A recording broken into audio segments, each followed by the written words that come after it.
नमस्कार श्रोतागण। आज डिस्कस करिबा जनरलाइज्ड एंजाइटी डिसऑर्डर पाई कौन कौन टेस्ट करिया दरकार। तो मो ना है डॉक्टर कीर्ति अनुराग। मु गोटे सीनियर कंसल्टेंट न्यूरोसाइकियाट्रिस्ट, गोटे सेक्सुअल डिसऑर्डर स्पेशलिस्ट आ डी एडिक्शन स्पेशलिस्ट। तो बुझिला बेलू को सबुठ इम्पोर्टेंट जिनस है जनरलाइज्ड एंजाइटी डिसऑर्डर पाई आपन को सीटी स्कैन ब्रेन किंबा स्कैनिंग करिबा दरकार न थाए। प्राय केस रे करा जाए ब्लड रिपोर्टिंग।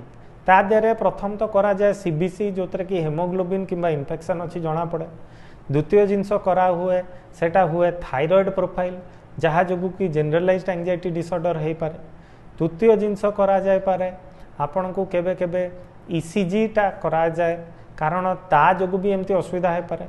आउ सुगर परीक्षाटी करा जाए जहाँ जो कि केबे केबे सुगर लेवल्स भी फ्लक्चुएट कले एमती असुविधार सम्मुखीन लोक हुअन्ति। आ संगे संगे लिपिड प्रोफाइल किंबा कोलेस्ट्रॉल जदि शरीर में अधिका हो जाए ताहले भी लोक मानक एमती असुविधा हुए। आ सबुठ इम्पोर्टेंट जिनस ये केस रे ब्लड प्रेशर मॉनिटरिंग भी करा हुए कहीं ब्लड प्रेशर भी केबे केबे बढ़ी गले व्यस्तता छानिया मुंड बिंदा दुर्बलता सबू जाक लगी रहे। तो जदि यही सबू जनरलाइज्ड एंजाइटी डिसऑर्डर भाया लक्षण आपन को देखा जाउची तो यही बेयर मिनिमम टेस्ट करवा जरूरी। आपको छाड़ीकिना साइकोलॉजिकल असेसमेंट्स जमती जीएडी 7 स्केल अच्छी सेटा द्वारा निज को टेस्ट करवाटा निहाती दरकार। आउ सबू जाक टेस्ट गोटे साइकियाट्रिस्ट परामर्श अंडर रे ही करवाटा भल।